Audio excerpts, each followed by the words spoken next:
Hey everybody, yours truly, Pastor Todd here, coming to you from the sanctuary. It's the 9th day of Lent, Friday, March 14th. So your scripture readings for the day are Ezekiel 18:21-28 and Matthew 5:20-26. So go read those and come back to me. By the way, pardon the casual pastor attire. Technically it's my day off, but I made a commitment, and I'm glad to do it, a commitment to give a video reflection all 40 days of Lent. So go read those, Ezekiel 18:21-28, Matthew 5:20-26, and then come back. 3, 2, 1. So this reflection is entitled, Rewards and Punishments Are Inherent. Rewards and punishments are inherent. Often Christians dismiss the Eastern notion of karma as something pagan, fatalistic, or unbiblical. Actually, we Christians said the same thing, but just in different ways. And both of today's readings are good examples of our different ways. The rather universal notion of karma is simply saying that what goes around comes around. Nothing just goes away in the world of the Spirit, but reaps its own good fruit, or eventually bears the seed of its own destruction. Just wait long enough, and it's always true. The prophet Ezekiel is making just such an advance in the 6th century Jewish thinking, 6th century BC. He moves the whole notion of rewards and punishments to the now and to the individual level. Up to this point, human consciousness largely thought in terms of collective retribution or victory. The individual did not matter that much. So this is a major move forward in our understanding of the importance of each human soul right now. Ezekiel is saying loudly and strongly that your human life matters. Your personal decisions and choices do define you. You have worth, both individually and now. This gives a necessary significance, dignity, and urgency to the whole individual human journey. Then Jesus, surely familiar with Ezekiel, spells out the same notion of inherent reward and punishment for his own contemporaries. Yet he goes even one step further and now localizes the core problem inside of the human person.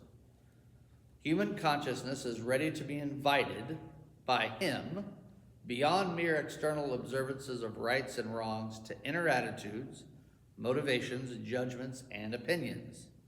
If those are wrong or negative now, you are already in Gehenna. That word is traditionally translated as hell, but Gehenna means is an actual place, the perpetually burning garbage dump outside the dung gate of Jerusalem.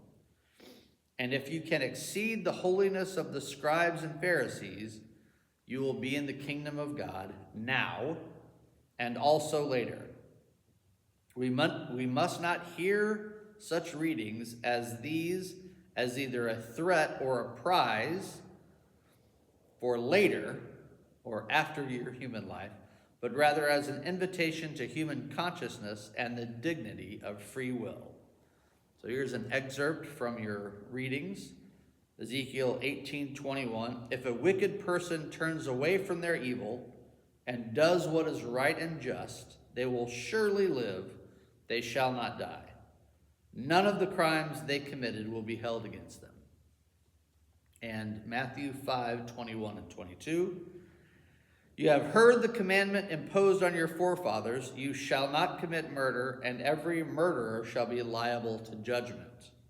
What I say to you is, everyone who even grows angry with his brother or sister shall be liable to judgment. And whoever holds him or her in that contempt risks the fires of Gehenna.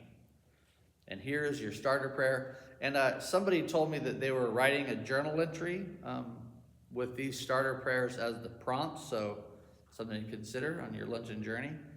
The starter prayer is, Creator God, could it be true that you give me human dignity and significance by asking so much of me?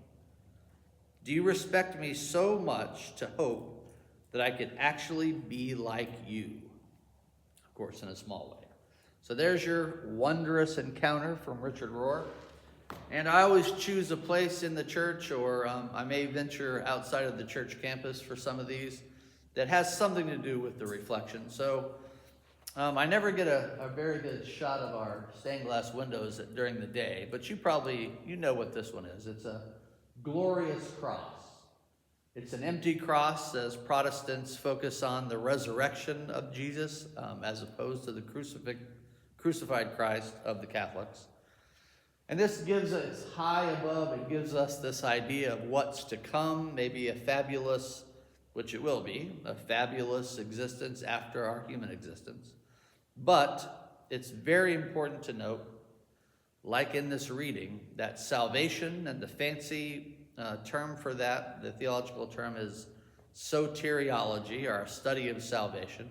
Salvation and deliverance is not just after our lives, but in this very moment it can be. As we give to God through Jesus our states of despair and distress, judgment, criticism in a negative way, that enlightenment can be now. Salvation can be now. Saved from the human ego that can crush everything or disconnect everything, diminishing the possibility of human connection and human love with the ego. That we can be delivered from that, or saved from that, by giving over those darker parts of ourselves to God. And that's what we're reflecting on over Lent, and what in our minds, our hearts, our souls, what can we give to God? We find that's there and we give it to God. So there's your reflection. I hope you have a wondrous encounter, and I'll see you tomorrow.